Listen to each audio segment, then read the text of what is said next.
let me in, yeah.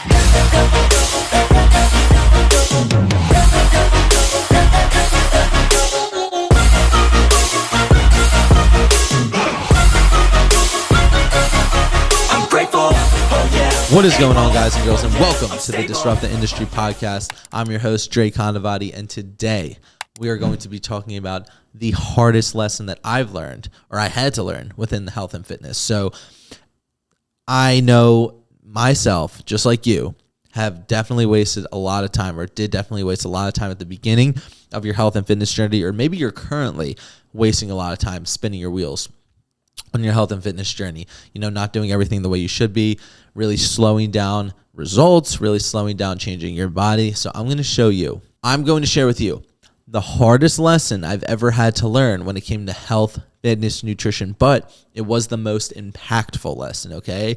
So the hardest, most impactful lesson that I had to learn about health, fitness, nutrition, recovery, the whole 9 yards, is that every single thing that you do is quantifiable. Now, what does that mean? You can track and you can put a number on everything you do health and fitness wise. Did you know that? It's not just about your meal plan. It's not just about eating clean. It's not just about your workout program. It's not just about your 1 rep max on bench, right? You can track everything. And I'm going to break down what I think you should be tracking from a beginner standpoint all the way up to an advanced standpoint right here, right now. I'm going to be naming like the 4 to 5 pillars I know you could be tracking. So number 1 is nutrition. You have a meal plan, right? It's not just about eating clean if you're trying to cut, or eating as much as humanly possible if you're trying to bulk. You need to quantify the amounts of foods that you're eating. 200 grams of rice, 300 grams of rice, 8 ounces of cooked bison, 6 ounces of cooked ground chicken, right? Quantifiable. You need to quantify the amount of food that you're putting in your body. So that way, when you're bulking, when you hit a plateau, okay, you'll know to increase food. Or if you're cutting and you hit a plateau, you'll know to decrease food. Now, how do we determine that?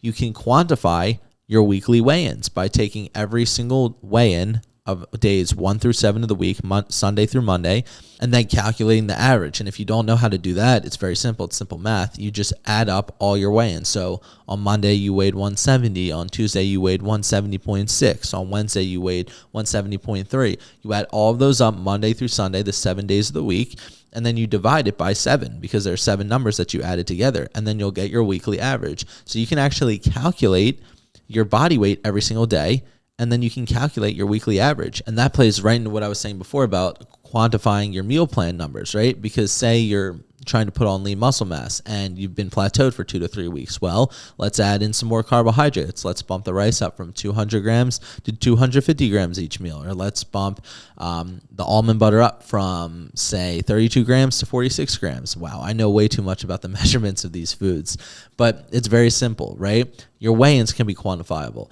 Your food on your meal plan, whether you're bulking or cutting, can be quantifiable, right? It's the same thing if you're cutting, you know, common sense. If you're having 400 grams of carbs and you're at the same weight for 3 weeks, well, maybe let's bump the carbs down to 350 and make the necessary adjustments in your meal plan and go from there. Next, sleep. Your sleep can be quantified. Just making sure that you're getting 8 to 10 hours of sleep each night. Very simple. That's going to make sure that you're increasing and optimizing recovery, right? Making sure you stretch for a certain amount of time each day. And you can quantify that as well, how long you hold each stretch. And then the most important part that nobody wants to talk about, because everyone's like, oh my gosh, sweetie, you are enough. You are perfect, beautiful. You just keep trying. There's no such thing as trying. You either do or you do not. So let's talk about the fact that going to the gym is not enough. You cannot just go in the gym and go through the motions. You have to track your numbers in the gym, and you have to hit progressive overload. That means, in the simplest terms, progressive overload means getting stronger. Now, that does not mean stronger on your 1 rep max. That does not what that means. It means we're going to get stronger on our 6 rep sets, our 8 rep sets, our 10, 12, 15, 20, 25 rep sets. We're going to get stronger, okay? And how you would achieve progressive overload, I talk about this so much, but I'm going to talk about it right here, right now. Say week 1 of your program, you want to increase weight with your progressive overload. You would go into the gym and you would do 135 pounds for 1 set of 5 week 1.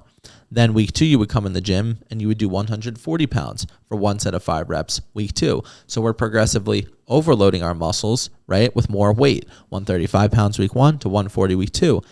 Repetitions, more commonly referred to as reps, okay?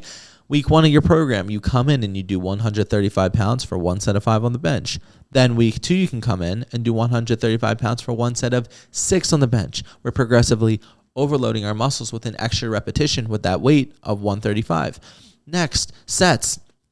Now, I want you to go back to the Starting From Scratch series. We still have some episodes we want to finish there, but I do want to say that sets should be increased not every week, not every other week, not even every month. Sets increase very periodically and also depend on the athlete. It's strictly depending on the athlete, but just a super quick example.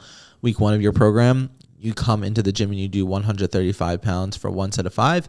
Week 2, you come into the gym and you do 135 pounds for 2 sets of 5. So we're adding an extra set. We're adding extra volume. We are progressively overloading our muscle with more volume or more work.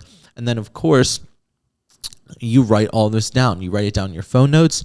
You write it down in the app Trainerize that I have my clients use, or you can write it down on a logbook, which is just a notebook, But you can quantify your progress in the gym because progressive overload, progressing on not every workout, not every week, but progressing on every single set you do should be the goal, because progressive overload is how your muscles change. It's how the size and shape of your body changes, right? It doesn't matter if you're trying to lose body fat. It doesn't matter if you're trying to gain muscle mass. It doesn't matter if you're trying to do both with a recomposition as a beginner.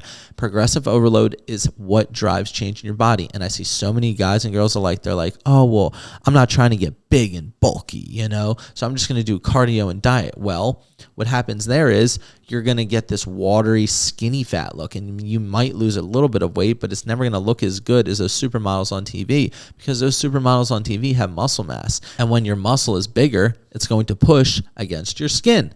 And when the muscle pushes against your skin, what's going to happen? You are going to appear leaner. Okay, you're going to appear leaner. So guys, everything in your fitness journey, from tracking your progressive overload in the gym, your gym progress, let's call it gym progress, your nutrition, your recovery, everything in fitness is quantifiable. Stop going into the gym and just going through the motions. Stop trying to eat clean and restricting yourself and just going through the motions. Quantify everything. Put a number amount on everything, from your diet to your training to your recovery. Put a number on it. If you would like to get coached, I'm going to put our Typeform application down below. Thank you so much. God bless you. Don't forget to like, comment, and subscribe to the channel, and let's disrupt the industry. Yeah.